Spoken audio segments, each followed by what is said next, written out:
passer au cinquième point, aussi de langue, concernant les indicateurs de temps et de lieu. C'est important, plutôt de temps, beaucoup plus le temps qui contient dans un texte narratif. Pourquoi? Vous-même, quand vous rédigez une petite histoire, etc., vous allez donner beaucoup d'importance au temps. Ça veut dire quand se passent les événements. Ça, c'est très important. Il s'agit d'une histoire, c'est un ensemble d'événements, d'actions. Donc, le temps est vraiment important. Voilà. Donc, ce point-là est intitulé on les appelle les indicateurs de temps. Les indicateurs de temps. On les appelle aussi les indices temporels. Parfois, si on vous demande de relever un indice temporel dans un examen, vous n'allez pas vraiment vous poser la question parce que c'est la même chose. Temporel. Même en terminale, vous allez voir cette expression passer là. Indice temporel. Alors, toujours le radical, c'est le temps. Ok? Très bien. Alors, comme je l'avais dit tout à l'heure, pour la structure d'un récit, il passe par des moments.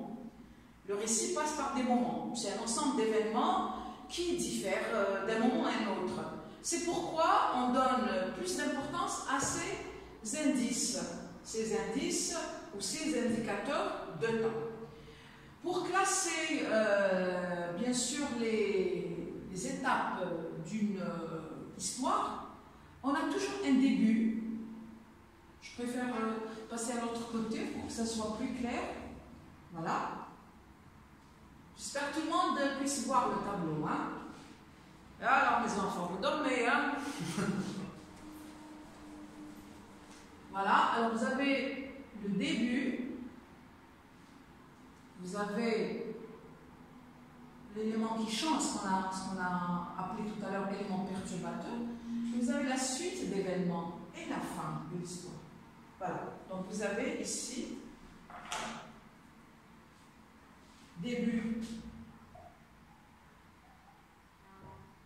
du récit.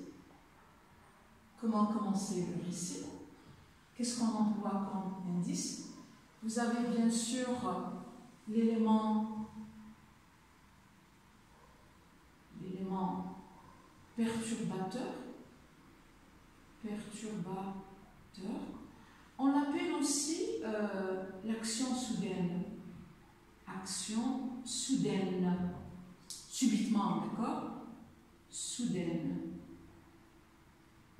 Voilà, je m'ai tracé mon tableau. Hein. Et vous avez la suite des événements ou des actions, ce que vous voulez, d'accord? Événement, action, c'est la même chose. Et vous avez la fin de l'histoire. Très bien. Alors, pour débuter une histoire, vous avez l'habitude de rencontrer ces indicateurs dans les romans, surtout pour les élèves qui lisent beaucoup, qui aiment la lecture. Et moi, j'ai eu dans ma classe, ce que j'ai constaté dans ma classe, qu'il y a des élèves qui lisent. Donc, ces élèves-là ont dû remarquer le début des histoires, tel que jadis, voilà, ça c'est un indicateur de temps. Il y a longtemps. C'est aussi un indicateur de temps. Vous avez aussi il était une fois. Alors, c'est une chanson avec laquelle tous les élèves connaissent il était une fois. Surtout dans les petites histoires. Hein. Généralement, on commence par il était une fois. Pour l'action soudaine, comme tout à l'heure on a vu, qui va perturber le cours de l'histoire. Généralement, quels sont les indices qui bousculent, qui bouleversent, qui changent cette histoire? Vous avez tout à coup,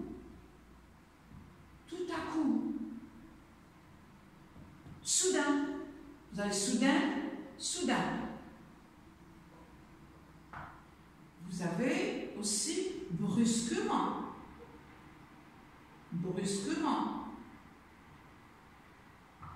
Vous avez aussi soudainement, adverbe. soudainement. Vous avez le quand. Vous avez lorsque. Alors le quand, je peux le trouver ici, selon le sens. D'accord? Pour la suite, alors pour la suite, c'est clair et net, vous avez puis, vous avez ensuite, vous avez après, vous avez encore, vous avez le et, conjonction de coordination. Ça sert aussi à suivre la série d'événements. Hein? Après, encore, vous avez depuis. D'accord? Alors, ce sont tous des indices de temps pour marquer la suite des événements. Par exemple, je commence il y a longtemps qu'il y avait un enfant qui s'appelait Stéphano, qui a eu un cadeau de son papa, ils sont sortis, etc. Et tout à coup, soudain, brusquement, il a vu une chose noire qui suivait le bateau. C'était la chose noire qui a bouleversé cette histoire. Ensuite, le papa a parlé au marin, l'enfant a parlé à son papa, puis le papa a parlé au marin, après il a décidé de rentrer, et enfin il est rentré au port. Vous avez ici pour la fin de l'histoire, vous avez enfin, vous avez aussi et depuis. Alors on met les deux, vous avez ici depuis, et là vous avez et depuis. Voilà les indicateurs de temps qui sont employés dans un récit. Alors, j'espère que vous allez faire aussi une petite recherche concernant d'autres, sûrement que vous allez trouver d'autres, d'accord? Peut-être, moi j'ai oublié quelques-uns. Quand on parle d'un début d'histoire, je peux ajouter aussi autrefois. Autrefois, oui, c'est un indice qui indique le début de l'histoire. Voilà pour les indicateurs de temps. J'espère que vous allez vous-même, d'ailleurs j'ai constaté qu'il y a des élèves qui aiment écrire dans ma classe. Alors moi je vous conseille de structurer vos récits ou vos écrits avec les indicateurs de temps. Tout l'univers fonctionne selon deux notions, le temps et l'espace. Le temps et l'espace, les lieux et aussi le temps. On ne peut pas fonctionner comme ça. Même vous, quand vous faites dans votre vie scolaire, dans votre vie familiale, vous faites toujours un programme. Et ce programme-là, c'est quoi? C'est le temps en réalité. Donc on ne peut pas s'en passer du temps. C'est un potentiel de l'univers entier, de notre vie, quel que soit le domaine, que ce soit scolaire, que ce soit professionnel, que ce soit familial, etc.